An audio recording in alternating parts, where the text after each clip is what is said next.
কিয়ামতের দিন আকাশটা ভেঙে যাবে, তারকাগুলো বন্ধু ঝরে ঝরে পড়বে, সমুদ্র সেদিন উদ্বেলিত হয়ে যাবে, কবরটাও সেদিন আপনার ওপেনিং করা হবে রে। এই দুনিয়ার মানুষ কে কি করেছে আর কি করেনি প্র্যাকটিক্যালি দেখতে পারবে, জানতে পারবে।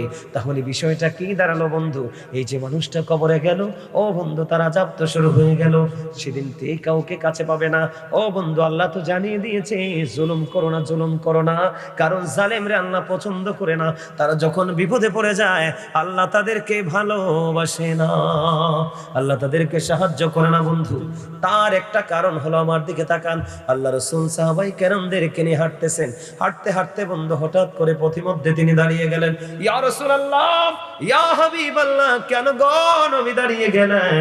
ও বন্ধু দাঁড়িয়ে যাওয়ার কারণ হলো, আমার রাসূল বললেন, ওই যে কবরস্থান দেখা যায়, এই কবরস্থানের মধ্যে দুইটা কবরের মধ্যে ভয়ঙ্কর আযাব চলতেছে। ইয়া রাসূলুল্লাহ, ইয়া হাবিবাল্লাহ, নবী গো, কেন গো তাদের এই কবরে আযাব চলতেছে? আমার নবীজি বললেন, একজন প্রস্রাব করে পানি খরচ করে পবিত্র হতো না। নাউজুবিল্লাহ বলেন না। এখনকার ম্যাক্সিমাম ছেলেরা কিন্তু অপবিত্র, আপনারা মানেন বা না মানেন? এখনকার ম্যাক্সিমাম ছেলেরা দাঁড়ায়া প্রস্রাব করে, এগুলো বেদিনের কাজ, বেঈমান কাফিরের কাজ। ও যুবক, আমি তোমাদেরকে বলে দিতে চাই রে, আমি কবর নিয়ে আলোচনা করেছি রে যুবক। বুখারী শরীফের মধ্যে এসেছে, তোমরা যে পোশাক পরো এখনকার ছেলেরা, জিন্স প্যান্ট, এই জিন্স প্যান্ট টোটাল কোরআন হাদিস বিরোধী।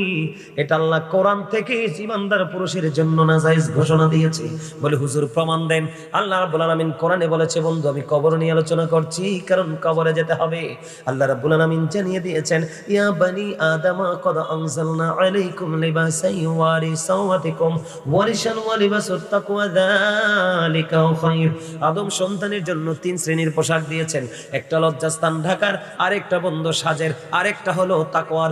এই তাকওয়ার পোশাক পরা ঈমানদার পুরুষের জন্য পর্দা এবং ফরজ। বলে হুজুর এটা কোন কন্ডিশনে পড়তে হবে? আল্লাহর কোরআন সাক্ষী দেয়, উপর দিয়ে থাকবে বন্ধু এটা নাভি বরাবর, অথবা নাভির উপরে নিচের দিক দিয়ে থাকবে এটা টাকনোর উপরে, হাঁটুর নিচে। এখন আপনারা দেখবেন এখনকার ছেলেরা যে জিন্স প্যান্টটা পরে, এটা নিচে দিয়েও বন্ধু টাকনোর নিচে, পায়ের মোড়ার নিচে, আর উপর দিয়েও এটা নাভির 3 থেকে 4 আঙ্গুল নিচে। এরে যুবক, তুমি আল্লাহর হুকুম তুমি মান্য করো নাই, গায়ের জোরে তুমি বেঈমান কাফেরের অপসংস্কৃতি চর্চার জন্য এই পোশাক পরেছো। যেই পুরুষ পোশাক পরার পরে তার লজ্জাস্থান ঢাকা থাকে না এবং আল্লাহর হুকুম অমান্য করলো, ওই পুরুষ হলো উলঙ্গ এবং ল্যাংটা পুরুষ। ও বন্ধু, যার লজ্জা নাই তার ঈমান নাই। যেই পুরুষ পোশাক পরার পরে লজ্জাস্থান দেখা যায়, সে কখনোই ঈমানদার হতে পারে না। ঠিক কিনা বলেন? আমার কথাকে বুঝতে পেরেছেন? এদিকে তাকান, বুখারী শরীফের মধ্যে এসেছে হাদিসখানা, আল্লাহর হাবিবুল্লাহ তিনি জানিয়ে দিয়েছেন, যেই পুরুষ অহংকার করে করে টাকনোর নিচে ঝুলিয়ে ঝুলিয়ে পোশাক পরবে, লুঙ্গি হোক, প্যান্ট হোক, পায়জামা হোক, ট্রাউজার হোক, যেটাই হোক, দাড়ি হোক বন্ধু, বুড়া হোক বা জোয়ান হোক, উপর দিয়া থাকবে নাভি বরাবর আর নিচে দিয়া থাকবে টাকনোর উপরে। এই কন্ডিশনে যদি তুমি পোশাক পরতে না পারো, তুমি কবরে যাওয়ার সঙ্গে সঙ্গে আযাব শুরু হয়ে যাবে। জুড়ি চুরে কন্যা নাউজুবিল্লাহ, আরো জোরে বলেন না নাউজুবিল্লাহ। বন্ধুরি আমার, এই জন্য তোমাদেরকে আমি বলে দিতে চাই, আল্লাহ রাসূল কবরের দিকে তাকিয়ে দেখলেন, দাদু গো, দুইটা কবরের মধ্যে ভয়ঙ্কর আযাব চলে রে। এর মধ্যে একটার খবর পেয়ে গেলাম, প্রস্রাব করার পরে ভালো করে পবিত্র হতো না। তোমরা মনে রাখবে, রাসূল বলেছেন, লা তুকবালু সালাতুন বিগাইরি তুহুর ওয়ালা সাদাকাতুম মিন গুলুল। পবিত্রতা ছাড়া ইবাদত কবুল হয় না, হালাল টাকা ছাড়া দান সাদকাও তোমার কবুল হবে না। ও বন্ধু, সবাই জানে মিফতাহুল জান্নাতিস সালাহ ওয়া মিফতাহুস সালাতিত তুহুর। নামাজ হলো জান্নাতের চাবি, আর নামাজের চাবি হলো পবিত্রতা। কে? আমার কথা কি আপনারা বুঝতেছেন? অসুবিধা হয় না তো? আর দ্বিতীয় জন হলো এমন ব্যক্তি ছিলেন, তিনি শুধু মানুষের গোপন কথা কান দিয়ে উকিঝুঁকি দিয়ে শুনতেন। শোনার পরে বন্ধু লোকালয়ে গিয়ে মানুষের কাছে প্রকাশ করে তিনি ঝগড়া লাগাইয়া দিতেন। কারণ রাসূল আল্লাহ কোরআনে বলেছেন, আল ফিতনাতু আশাদ্দু মিনাল কতল। সমাজের মধ্যে ঝগড়া ঝাঁটি, দ্বন্দ্ব কলহ সৃষ্টি করা, ফিতনা সৃষ্টি করা, খুনের চেয়ে হত্যার চাইতেও বড় জঘন্য অপরাধ। জোরে জোরে কন্যা একবার নাউজুবিল্লাহ। আমার দিকে তাকানো বন্ধু, যারা গীবত করে, কি করে? মানুষের গীবত বলে বলে বন্ধু বেড়ায়, আমার দিকে তাকান। আপনি যাকে নিয়ে বলছেন এটা যদি সে না করে তাহলে আপনি তাকে অপবাদ দিয়েছেন। কথা বলে না কেন? আরো জোরে বলেন। মিথ্যা তুহমত আপনি তাকে দিয়েছেন। আর যদি করে থাকে অন্যত্র গিয়ে বলেছেন আপনি তার গীবত করেছেন। যারা গীবত করে তাদের সাজাবন্ধ অত্যন্ত ভয়ঙ্কর হবে। কাল হাসরের ময়দানে গীবত করনেওয়ালা যারা, তাদের সম্পর্কে রাসূল বলতেছেন, আমার দিকে তাকান, আল্লাহ রাসূল সাহাবায়ে কেরামদেরকে নিয়ে দাঁড়িয়ে আছেন। হঠাৎ করে বন্ধ একটা অত্যন্ত নিকৃষ্ট দুর্গন্ধ বের হলো। এবার সাহাবায়ে কেরামদেরকে প্রশ্ন করলেন, সাহাবীরা রে, এই দুর্গন্ধটা কি জানো? তারা বললেন, ইয়া রাসূলুল্লাহ, আপনি তো ভালো জানেন। এবার রাসূল বললেন, এই দুর্গন্ধ আমাদের কাছে এসেছে ওই ব্যক্তির কাছ থেকে, এক ব্যক্তি মুমিনের বদনাম করতেছে, গীবত করতেছে, এই জন্য তার থেকে দুর্গন্ধ ছড়াচ্ছে। আর এই দুর্গন্ধ আমরা খুঁজে পেয়েছি। জোরে জোরে কর নাউজুবিল্লাহ। আপনারা জানেন কিনা জানি না, আপনি সারা জীবন বন্ধু বাবু আপনি মানুষের গীবত করেছেন। গীবত করতে করতে করতে করতে বন্ধু আপনার মৃত্যুবরণ হয়ে গেল। আল্লাহ রাসূল জানিয়ে দিলেন, যার গীবত করেছেন তাকে আপনার সামনে তুলে ধরা হবে। আল্লাহ রাসূল বলছেন, তোমাকে বলা হবে তুমি খাও। কি করো? তুমি খাও। ও বন্ধু, সে খাইতে হবে, মুখটা ভেংসাতে থাকবে, মুখটাকে বাঁকা করতে থাকবে, তার কাছে অত্যন্ত যন্ত্রণাদায়ক মনে হবে, কিন্তু খেতে হবে। আল্লাহ বলেছেন, লা ইয়ামুতু, people will not die that day, সেদিন মরতে পারবা না। আল্লাহ বলেছেন, ফিহা ওয়ালা ইয়াহইয়া, চাইলেও সেদিন তুমি বাঁচতে পারবা না। আল্লাহ বলেছেন, ওমা হুমান হাবি গায়িবিন, চাইলেও তুমি সেদিন এখান থেকে পালাতে পারবা না।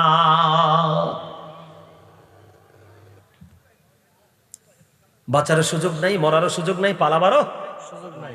ভয়ঙ্কর কথা না? কথা বলেন। এবার আসেন, সাদ বিন মুআজ রাদিয়াল্লাহু তাআলা আনহু, বন্ধু তিনি কি করলেন? সাদ বিন মুআজ রাদিয়াল্লাহু তাআলা আনহু ইন্তেকালের পরে ওনার জানাজা হলো, কাফন হলো, ওনাকে দাফন করা হলো।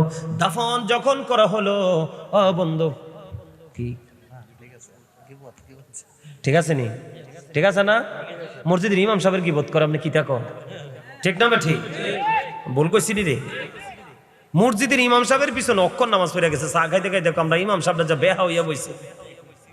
কথা কয় না কেন? আর যে মানুষ বেশি চা দোকানে যায়, আর যেই মহিলা বেশি নিজের ঘরে থাকতে পছন্দ করে না, চাচা উর জেডা উর কইয়ে কইয়ে এই বাড়ি এই বাড়ি ঘুরে, আর লগে একটা গীবতের গাট্টি। আমার কথা কয় না? বল কইছি নাকি? আরো জোরে বলেন। এই পুরুষ এবং নারী দুইটা থেকে সাবধান থাকতে হইব। হ্যাঁ, একটা বদনাম কয়, আর এই বদনাম থেকে কিন্তু ঝগড়া হয়। আজকে আসার সময় দেখছি একবার মেইন রোডের পাশে মহিলা সব লাগিয়ে গেছে। আমি কই তাড়াতাড়ি গাড়ি টান দে বেটা। এরা তো আবার ঝগড়া লাগলে হুঁশ থাকে না, আমরা গাড়ির উপরে যদি ইয়া পরে টানো। নাউজুবিল্লাহ বলেন। আরো জোরে। গীবত কোন যাইব নি? যাইবো? কোন সমস্যা কি? কোনো অসুবিধা নাই। কি হাসরের ময়দানে বোঝা যাইব, আমল নামায় কিচ্ছু নাই, জিরো। কিন্তু দুনিয়ায় মনে করছেন আমি হিরো। ঠিক না? ঠিক। এবার আসেন বন্ধু যুবক, তোমাদের স্টাইলটা নিয়ে আলোচনা করতে চাই একটু। সাদ বিন মুআজ রাদিয়াল্লাহু তাআলা আনহু ইন্তেকাল হলো, কাফন পরানো হলো, জানাজার পরে তাকে দাফন করা হলো। সাহাবায়ে কেরামকে নিয়ে রাসূল তার কবরের পাশে গিয়ে দোয়া করে দিল। ইয়া রাসূলুল্লাহ, দোয়া করার মানে কি? আমার রাসূল বন্ধু জানিয়ে দিল রে। আবার দিকে তাকান, আমার রাসূল জানিয়ে দিল। এটা কি রে? ওমা, আমি না কইলাম এটা পকেটে ঢুকানোর লাই? এটা তো এখানে তো এই খাবারের জায়গা তো বাইরে, এখানে হচ্ছে পুরাটা রুহের খোরাকের জায়গা। কিসের জায়গা? এই বেটা, ভাত খাইলে দেহে শান্তি মিলে, ইবাদত করলে রুহের শান্তি মিলে। মানুষ তো দুইটা। মানুষ কয়টা? একটা ভিতর আর একটা বাহির। একটা ভিতর আর একটা বাহির। ভিতরেরটার খোরাক হলো ইবাদত জিকির, আর বাহিরেরটার খাবার হলো ভাত, চাল, ডাল, কলা, বাদাম, চিনি, আদা, রসুন সব। আমার কথা কয় না? দুনিয়ার খাবার খাইলে দেহে শান্তি মিলে, আর ইবাদত করলে রুহে শান্তি মিলে। মানুষ তো দুইটা। এটা হচ্ছে রুহের বাজার করার জায়গা। কিসের? এটা রুহের মার্কেটিং এর জায়গা। এটা এখানে দুনিয়ার কোনো কিছু চলবে না। আওয়াজটা ঠিক থেকে মোবাইলটা কার?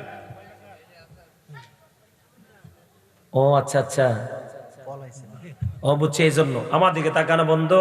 অত্যন্ত গুরুত্বপূর্ণ আলোচনা। কবর কবর আমার রাসূল বললেন সাদ বিন মুআজ এমন একজন আল্লাহওয়ালা ছিল, তার ইন্তেকালের পরে তার জানাজায় ৭০,০০০ ফেরেশতা অংশগ্রহণ করেছে।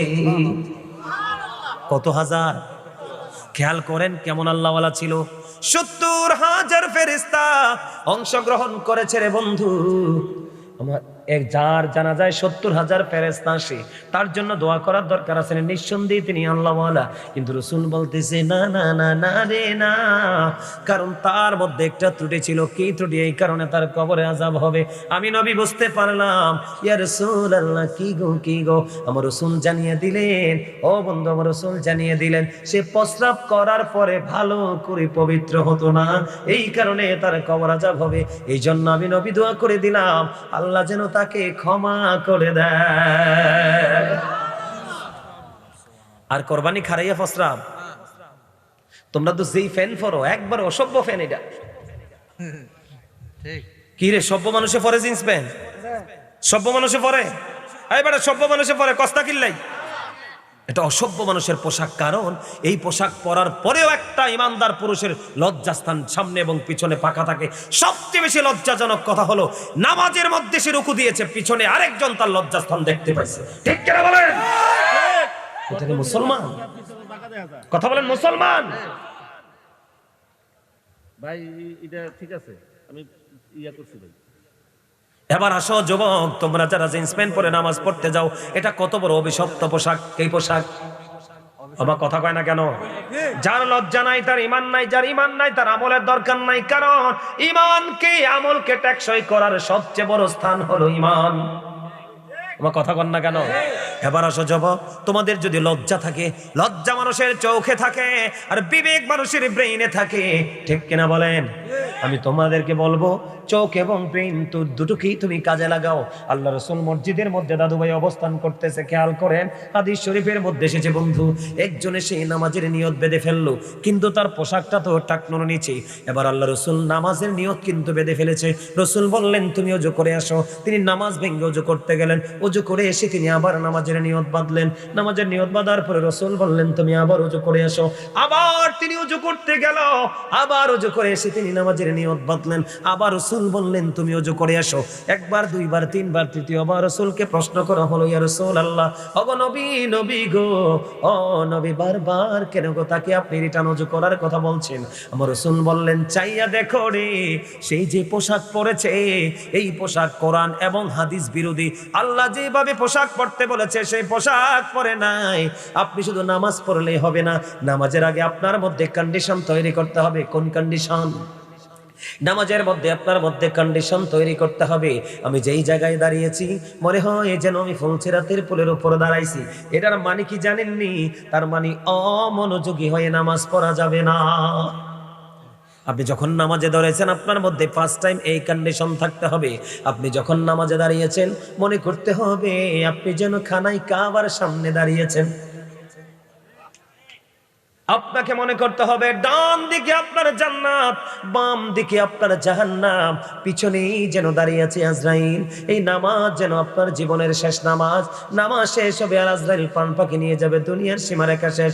আপনাকে মনে রাখতে হবে আমি যদিও আল্লাহকে দেখতে পাই না রে, আমার নামাজ তো ঠিকই আমার মালিক দেখতে পায়। আমি ফাঁকি দিচ্ছি কাকে রে? আমি ফাঁকি দিচ্ছি কাকে বন্ধু? তোমার প্রথমত তোমার অন্তর পবিত্র করতে হবে, তারপরে তোমার শরীর পবিত্র করতে হবে, তারপরে তোমার কাপড় পবিত্র হতে হবে, তারপরে বন্ধু করবে না, কারণ তুমি আল্লাহর কথা অমান্য করেছে কন্টিনিউয়াসলি। কথা বলেন না কেন? আরো জোরে বলেন। আমার কথা কি খারাপ লাগতেছে? এগুলো আপনি কি বলেন, এগুলো অসভ্যতা কিনা? সভ্য কোনো মানুষ এবার প্রশ্ন করতে পারেন যে হুজুর গো তাহলে এই পোশাকটা কে সৃষ্টি করলো? এখানে একটা রহস্য আছে। ফলাফাইন তো দুষ্ট, ফলাফাইন মনে মনে কইব হুজুর তো কইছে টাকনুর উপরে রাখতাম, কিন্তু আপনি বইটা না হয়ে টাকনুর উপরে রাখলেন, কিন্তু উপরটাকে বৈধ করবেন কেমনে? আল্লাহ তো আপনাকে শুধু নিচের কন্ডিশন দেয় নাই, ঠিক নেই? আপনি উপরটাকে আপনার উপরটাকে কি করবেন? কারণ উপরেও কন্ডিশন আছে নাভি বরাবর। হাজার চেষ্টা করলেও জিন্স প্যান্ট বন্ধু উপরে ওঠে না, এটাকে ছিঁড়ে ফেলতে হবে, না হয়ে কেটে ফেলতে হবে, তারপরেও এইটা উপরে উঠবে না। ঠিক কিনা বলেন? এই পেন আপনাকে বন্ধু জাহান্নামে নিয়ে যাবে। আমি আজকে বলে দেই, ভুল করেও কোনোদিন হাতের মধ্যে স্বর্ণের আংটি দিবেন না, গলার মধ্যে কখনো বন্ধু চেইন পরবেন না।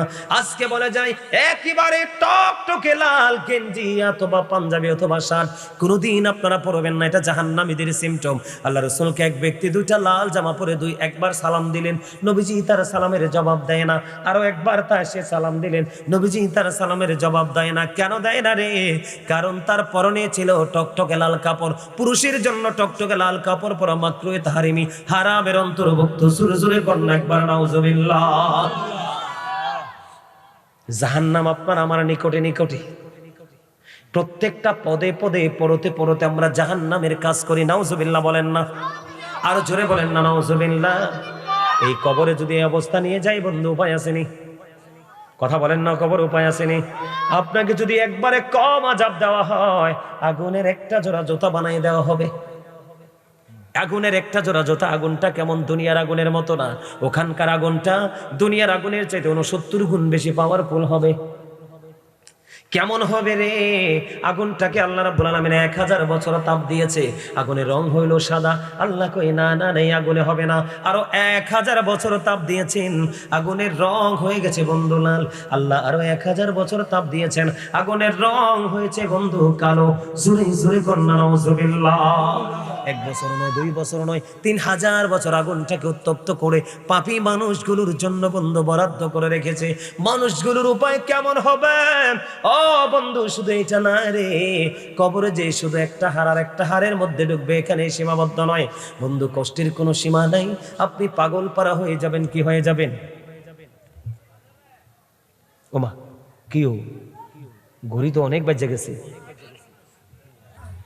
আমার দিকে তাকান বন্ধু, বিষয়টা আমি একটু শেষ করে নিতে চাই। রাজি আছেন নি? কথা বলেন না কেন? আমি আপনাদেরকে বলি বন্ধু, আমার দিকে তাকান। এই যুবক, এই যে যুবক, আমার দিকে তাকাও, আলোচনা শোনো। বন্ধুরে আমার, উত্তপ্ত গরম পানি, কোন পানি? যখন পিপাসার্ত হয়ে যাবে তুমি পানি পানি করবে, চিৎকার করবে বন্ধু, উত্তপ্ত গরম পানি মাথার মধ্যে ঢেলে দেওয়া হবে।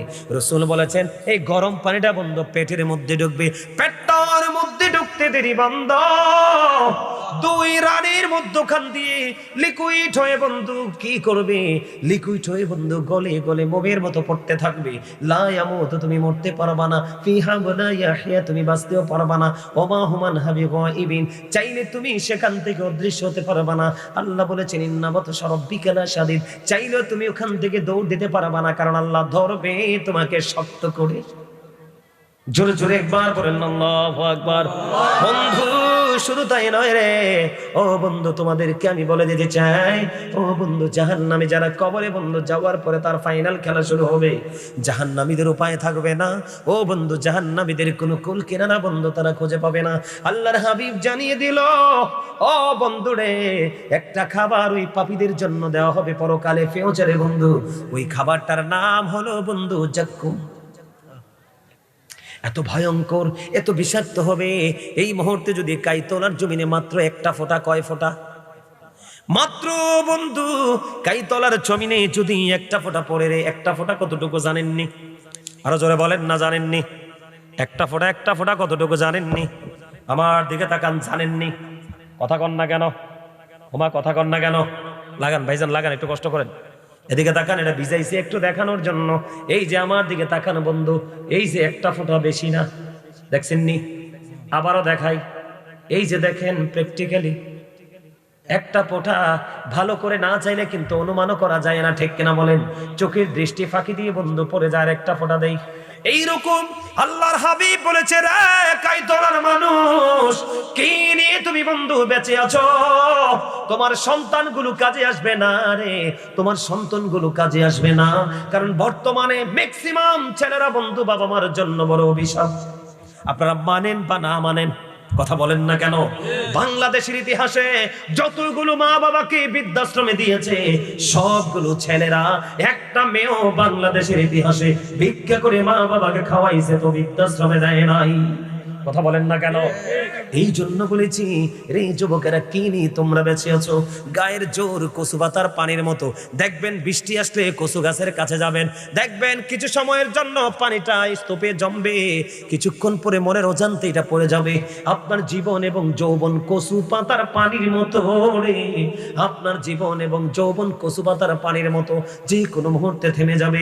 এই যে দেখালাম বন্ধ, একটা ফোঁটা জাক্কুম যদি কাইতলার জমিনে পড়ে রে, গোটা পৃথিবীর মাটি বিষাক্ত হয়ে যাবে। রাসূল বলেছেন ওই বিষাক্তর মাটি এমন হবে রে, পৃথিবীর কোনো ডাক্তার নাই, পৃথিবীর কোনো অ্যাস্ট্রোনমার নাই, পৃথিবীর কোনো বন্ধু গবেষক নেই এই মাটিকে গবেষণা করে বিষমুক্ত করতে পারবে। রাসূল বলেছেন কিয়ামত পর্যন্ত এই জমিনের মধ্যে কোনো ফসল জন্ম হবে না, কোনো ফল ফলাদি জন্ম হবে না, মানুষ বাঁচবে কি করে? এই জন্য আল্লাহ দেয় না। বন্ধু, এই জাহান্নামের মধ্যে, কবরের মধ্যে ফিউচারে আযাব হবে, এই খাবার দেওয়া হবে শুধু এখানে এখান্ত নয়। বন্ধুরে আমার, আমাদের সমাজের মধ্যে কিছু মা বোনেরা আছে উশৃঙ্খল। কথা কয় না কেন? প্যান্ট পরে, শার্ট পরে, গেঞ্জি পরে। আপনাদের এখানে যদিও না থাকে, শহরে কিন্তু অ্যাভেলেবেল দেখা যায়। বুকের মধ্যে ওড়নাও রাখে না, মাথার মধ্যে ঘোমটাও দেয় না। এদের দিকে চাইলে নিজেদের বন্ধু লজ্জায় চোখ নিচু হয়ে যায়, ঠিক কিনা বলেন? আল্লাহ রাসূল জানিয়ে দিয়েছেন এক শ্রেণীর নারী আছে সমাজের মধ্যে, মর্দা নারী। কি নারী? পুরুষের পোশাক পরে পুরুষের মতো চলতে পছন্দ করে। ওই সমস্ত মর্দা নারীদের জন্য জাহান্নামে খাবার বরাদ্দ আছে, ওটাকে বলা হয় তিনাতুল খাবার। ইয়া রাসূলুল্লাহ, ইয়া হাবিবাল্লাহ, নবী গো, ও প্রাণের নবী, এই তিনাতুল খাবারটা কি গো? আমার রাসূল বলেন এটা হলো আরেকটা জাহান্নামের নিংড়ানো রক্তপুঞ্জ, আযাব, সাজা। আযাবের শেষ আসেনি। কথা বলে না, শেষ আসেনি। আপনাদের এলাকায় সুদ খায় না? খায় তো? যারা সুদ খান তাদের জন্য একটু ওয়াজ করি। যারা সুদ খান আর কি, যারা দেন তারাও কিন্তু বাঁচতে পারতেন না। যারা সুদ খায়, যারা সুদ দেয়, যারা সুদ নেয়, যারা সুদের সাক্ষী হয়, যারা সুদের স্টাম্প লেখে, এবং যারা সুদের টাকা কালেকশনে নিজেকে নিয়োজিত করে মাত্র 500 টাকার জন্য, আল্লাহ রাসূল বলেছেন ওই মানুষটা সুদখোর, তুমি জানো গরিবের রক্ত চুষে নেয়। এটা জানার পরেও 500 টাকার জন্য বাজারের দিন একটা ব্যাগ বাজারের জন্য তুমি তাকে সাপোর্ট দিয়ে গেলা। রাসূল বলেছেন তুমি সঙ্গে সঙ্গে মুসলমান থেকে তুমি খারিজ হয়ে গেলা। নাউজুবিল্লাহ বলেন না কেন? আরো জোরে বলেন। আল্লাহর হাবিব বন্ধু মেরাজে গেলেন, খেয়াল করেন। আল্লাহর হাবিব যখন বন্ধু মেরাজে গেলেন, আল্লাহ রাসূল মেরাজে যাওয়ার পরে জান্নাতের দিকে নজর দিলেন। জান্নাতের দিকে চেয়ে চেয়ে দেখলেন জান্নাতের মধ্যে গরিব মানুষ এবং পুরুষের সংখ্যা বেশি। জাহান্নামের দিকে রাসূল নজর দিলেন, জাহান্নামের দিকে রাসূল নজর দিয়েছে, দেখলেন বন্ধু জাহান্নামের দিকে নজর দিয়েছে, দেখলেন ওই জাহান্নামের মধ্যে নারী এবং ধনী মানুষ বেশি। ওমা এটা দেন না কা, সমস্যা নেই। জাহান্নামে কি বেশি? আমার জাহান্নামে কোন মানুষ বেশি? ধনী এবং নারী। The rich are not always happy. ধনীরা সব সময় সুখী নয়। The poor are born to suffer. গরিবরা জন্মগ্রহণ করেছে দুঃখ ভোগের জন্য। The virtuous are happy. ধার্মিকরাই সুখী। আর এই ধার্মিক হলো সবচেয়ে বেশি গরিব এবং মধ্যবিত্ত পরিবারের নারী পুরুষ। ওমা বিশ্বাস করেন না? ওমা মামা জিটা তো ভালো হইছে না। দুনিয়ার মুখে যত বেশি নবী রাসূল এসেছে, সব নবী রাসূল এর কথাগুলো সর্বপ্রথম গরিব মানুষটাকে বিশ্বাস করেছে। এই জন্য গরিবরা জান্নাতে বসবাসের বয়স 500 বছর পার হয়ে যাবে, ধনীরা হিসাবের জন্য সিরিয়াল দিবে। কি ভয়ঙ্কর কথা, ঠিক কিনা বলেন? কেন জানেন? কারণ এই সমাজের ম্যাক্সিমাম ধনী হলো পরের টাকা মারা। তোমার কথা কয় না? সুদ কি পরের টাকা মারা না? মারা না। এখন তো সমাজে বেরিয়ে তো গুন্ডামি করে, কথা কয় না কেন? লাঠিয়াল বাহিনী তৈরি করে, ঠিক না বেঠে? আরে জোরে টাকা হাওলাত চাইলে কই বুবু হারাম না কি? কথা বলেন না কেন? আরো জোরে বলেন। কি বলে? আমার কথা কয় না কেন? টাকা হাওলাত চাইলে কি কয়? আরো জোরে বলেন না।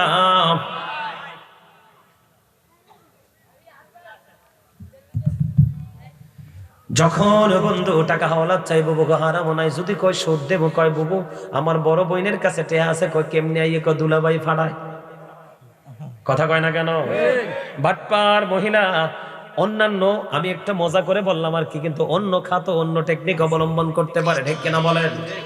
আল্লাহর প্রিয় হাবিব, ও বন্ধু গো, আল্লাহর প্রিয় হাবিব, হাবিবুল্লাহ বন্ধু তিনি জানিয়ে দিলেন, আমি যখন মেরাজে গেলাম জাহান্নামের মধ্যে চায়া দেখলাম এক একটা মানুষের পেট এক একটা ঘরের মতো বড় বড়। এবারে বন্ধু জিব্রাইলকে প্রশ্ন করলেন, ও ভাই জিব্রাইল রে, এই যে ঘরের মতো বড় বড় পেট হলো মানুষগুলো এরা কারা রে? রাসূল জানিয়ে দিলেন। ও বন্ধু প্রশ্ন করার পরে জিব্রাইল বললেন, নবী গো, এটা হলো দুনিয়ার সুদখোর মানুষ। আমার রাসূল বললেন, আমি চেয়ে দেখলাম এদের পেটের মধ্যে সাপ আর বিচ্ছু। নাউজুবিল্লাহ বলেন না। সাপ আর বিচ্ছুর কাজ কি?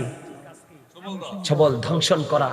বাঁচারও সুযোগ নাই, মরারও সুযোগ নাই, পালাইবারও সুযোগ নাই, দৌড় দিব প্রস্তুতি বই সুযোগও নাই। ইন্নাবাত সারাব্বিকা লাশাদীদ।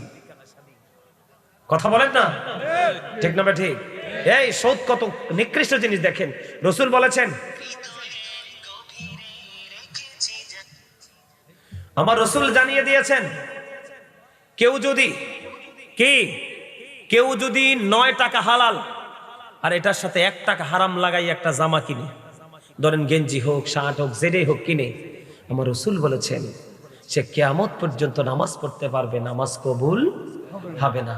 ইবাদত কবুল হওয়ার শর্ত হলো হালাল খাবার। আপনার দেহ যদি হারাম হয় লাভ নাই। নাউজুবিল্লাহ বলেন, আরো জোরে বলেন। সম্মানিত উপস্থিতি, এমনি করে করে আমাদের মধ্যে অসংখ্য অপরাধ আছে। সব অপরাধ থেকে আমাদেরকে মুক্তি পেতে হবে। হবে কি হবে না? আরো জোরে বলেন, হবে কি হবে না? আরো জোরে বলেন, হবে কি হবে না? এইদিকে তাকান। এই পৃথিবী থেকে সূর্যটা 9,13,00,000 মাইল দূরে, চাঁদরা মাত্র 1,40,000 মাইল দূরে।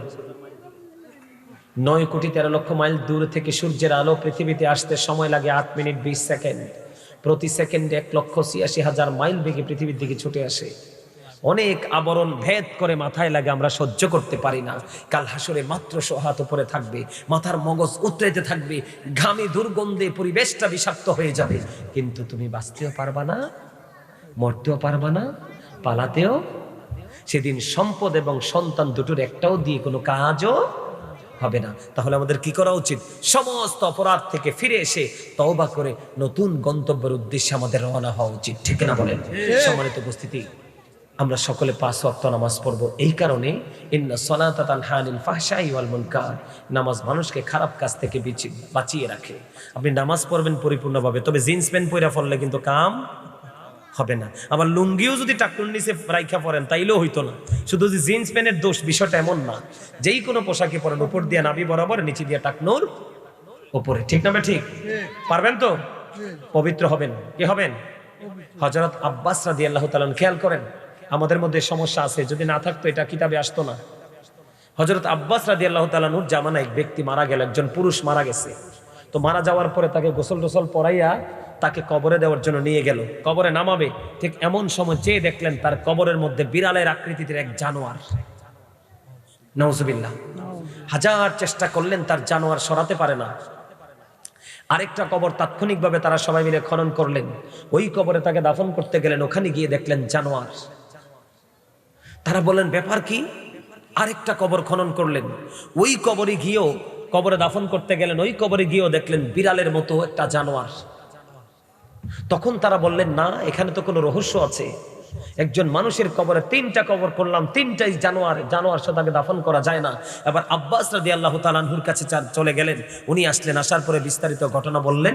বলার পর উনি বললেন তার কবরে জানোয়ার সহ তাকে দাফন করো। তার কবরে জানোয়ার সহ তাকে দাফন করে দেওয়া হলো। দাফন করার পরে তারা সোজা চলে গেলেন, এই আব্বাস রাদিয়াল্লাহু তাআলা আনহু সহ ওই লোকের বাড়ি গেলেন।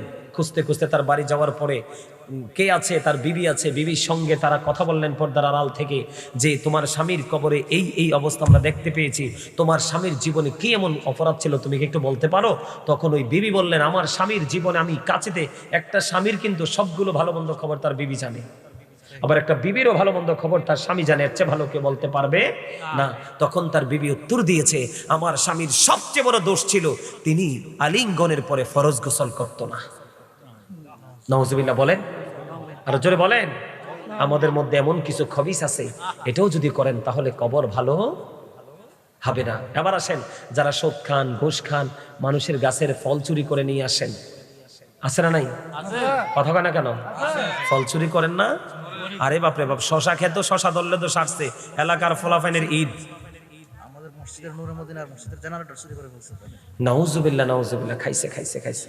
নূরে মদিনা মসজিদের বলে জেনারেটর চুরি করছে। আরে খোদা রে, কি রে কয়? নাউজুবিল্লাহ কর, নাউজুবিল্লাহ কর, নাউজুবিল্লাহ কর। তাইলে আমার যে ওয়াজটা একদম ঠিক আছে, একবারে লাগ বেল কি লাগ, চোখে মুখে লাগ। কথা কয় না কেন? আরো জোরে। একদম বাটা মরিচের মতো লাগছে যাইয়া। কথা কন না কেন? জাহান্নামীর সাথে কোনো আপোষ, অপরাধীর সাথে কোনো আপোষ। আল্লাহই তো অপরাধীর সঙ্গে সম্পর্ক ক্লোজ করে ফেলেছে। আল্লাহ কি বলেছেন? ওয়ামা আলিজ জালিমিনা মিন আনসার। তার মানে বোঝা যায় যারা অত্যাচারী তাদের বিপদ খুব কাছে। কথা বলে না কেন? আল্লাহ যেহেতু বলছে তারা যখন বিপদে পড়বে, তার মানে বিপদ আসতেছে। তারা যখন বিপদে পড়বে আমি আল্লাহ তাদের জন্য কোনো সাহায্যকারীও রাখি নাই। জাস্ট এক্সাম্পল যদি দেই, করোনা কি?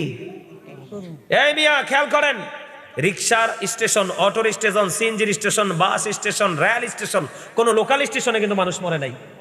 যত মানুষ মরছে সব এসি রুমে, কারণ এসি রুমের ম্যাক্সিমাম মানুষে বাটপার। আমার কথা কয় না? আরে হ্যাঁ, মিছা কথা কইছি না? এদিকে তাকান, আল্লামা ইবনে হাজার আসকালানি হাসান ইবনে জাকওয়ান থেকে তিনি বর্ণনা করেছেন।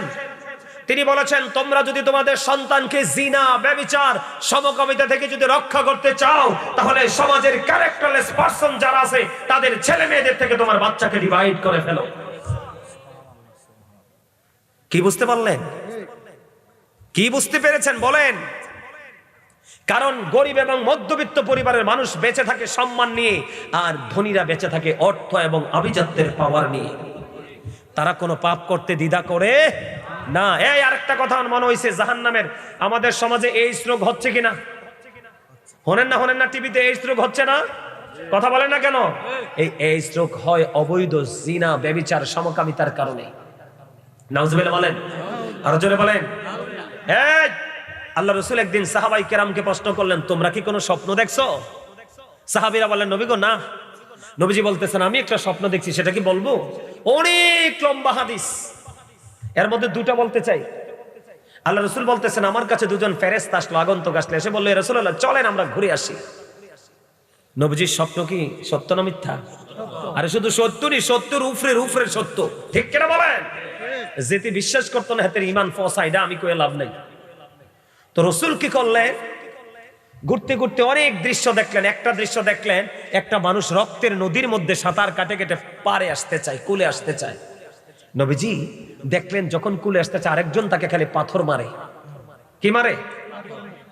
সে এদিক দিয়ে আসতে চায়, এদিক দিয়ে পাথর মারে, ওই দিক দিয়ে আসতে চায়, মানে তার মানে সেই রক্তের নদীতেই থাকতে হচ্ছে, কন্টিনিউতে উঠতে পারতেছে না। নবীজি তার সঙ্গীদেরকে প্রশ্ন করলেন, ব্যাপার কি, তার অপরাধ কি? ইয়া রাসূলুল্লাহ, সে সারা জীবন গরিব মানুষের রক্ত চষে নিয়েছে সুদের মাধ্যমে, এই জন্য আল্লাহ তাকে রক্তের নদীতে হাবুডুবু খাওয়াচ্ছে। দুর্গন্ধযুক্ত পরিবেশ। জোরে জোরে কর নাউজুবিল্লাহ। আরেকটা দৃশ্য নবীজি দেখতে পেলেন, উলঙ্গ নারী পুরুষ একটা চুলোর মধ্যে আগুন ধাউ দাউ করে জ্বলছে, পড়ছে আর চিৎকার করছে। রাসূলকে প্রশ্ন করা হলো, ইয়া রাসূলুল্লাহ, রাসূল প্রশ্ন করলেন সঙ্গীদেরকে, এটা কারা? নবীজি বললেন, এরা দুনিয়ায় জিনা ব্যভিচার করেছে। আপনার সন্তান ছেলে মেয়েকে জিনা ব্যভিচার থেকে বাঁচাতে হলে যৌবনে পা দিলে বিয়ে দিয়ে দিবেন, ছেলে হোক মেয়ে হোক। আর যুবক ছেলেরা, বাবা নাই মা নাই, তোমার যৌবন আছে, শক্তি আছে, সব দিকে তুমি পরিপূর্ণ, কিন্তু মহারানা দিয়ে বউ আনতে পারবা না। রাসূল বললেন, তুমি বেশি বেশি করে রোজা রাখো। সুবহানাল্লাহ বলেন না কেন? এই বাবা মা, আপনাদেরকে বলি, উপযুক্ত দুইটা ছেলেকে রাসূল বলেছেন একই খাটে, একই বিছানা, একই কাঁথার নিচে ঘুমাতে দিও না। উপযুক্ত দুইটা যুবতীকে আল্লাহ রাসূল বলেছেন একই জায়গায়, একই বিছানা, একই জায়গায় উপযুক্ত দুজনকে ঘুমাতে দিও না। একটা ছেলে আরেকটা ছেলে লজ্জাস্থানের দিকে তাকাবে না, একটা নারী আরেকটা নারীর লজ্জাস্থানের দিকে তাকাবে না। এবং আমাদের সমাজের মধ্যে অনেকের গরিব সুন্দর ফুটফুটে ছেলে হয় না? কথা বলে না, 5, 6, 7, 8 বছরে তারে খুব দেখতে খুব মায়া লাগে না? এই সমস্ত যেগুলো কিউট বাচ্চা, এই বাচ্চাগুলোকে রাসূল বলেছেন উপযুক্ত প্রাপ্ত বয়স্ক ছেলেদের সাথে কখনো নির্যুতির কোনো পথে তোমরা চলতে দিও না। তখনই তোমার সমাজ জিনা, ব্যভিচার, এই সমকামিতা থেকে মুক্ত হয়ে যাবে। জোরে বলেন সুবহানাল্লাহ। আরো জোরে বলেন। এগুলো ছিল লূত জাতির কাজ। কার কাজ? আখিরি নবীর উম্মতের এই চরিত্র থাকার কথা নয়। এটার জন্য বর্তমানে ম্যাক্সিমাম বাবা মা দায় নিতে হবে, কারণ ছেলেকে গ্রাজুয়েশন করাবে। আচ্ছা, বিয়ের পরে কি গ্রাজুয়েশন থেমে থাকে? পড়াশোনাকে বন্ধ হয়? বাংলাদেশের ম্যাক্সিমাম আলেম বিয়ের পরে গ্রাজুয়েশন করে, ম্যাক্সিমাম আলেম। কই আলেমরার পড়াশোনাকে বন্ধ হয়? কোনো সমস্যা হয়? এদিক দিয়ে বিয়ে হচ্ছে, তাদের জৈবিক চাহিদা মিটাচ্ছে, পাপ থেকে মুক্ত হচ্ছে। আল্লাহ যদি রহমত করে বাচ্চা দিছে, পড়াশোনা বাবার শেষ হয়ে যেতে নিজের বাচ্চাও স্কুলে ভর্তি করার সময় হয়ে যাচ্ছে, ঠিক কিনা বলেন? আমার মায়ে বলে কালের ফুতে বাপ ডাকে, অকালের ফুতে তালুই ডাকে। কথা কয় না কেন? আরো জোরে। কালে আইলে এটা কামে লাগতো, দাদা কি দেখুন, কালে আইলে এটা কোনো কাজে আসে না। আমনেও শেষ, সেইটাও শেষ। কথা কয় না কেন? অকালে বাচ্চা আসলে বাবা মা মানুষ করতে পারে? পারে না তো, কারণ বয়স মাইনাসের দিকে চলে যায়। কথা বুঝতে পারছেন? সম্মানিত উপস্থিতি, এমনি করে করে আমরা প্রত্যেকটা সেক্টরকে একুরেট করে আমরা জীবন যাপন করার চেষ্টা করব। আল্লাহ আমাদেরকে কবুল করুন।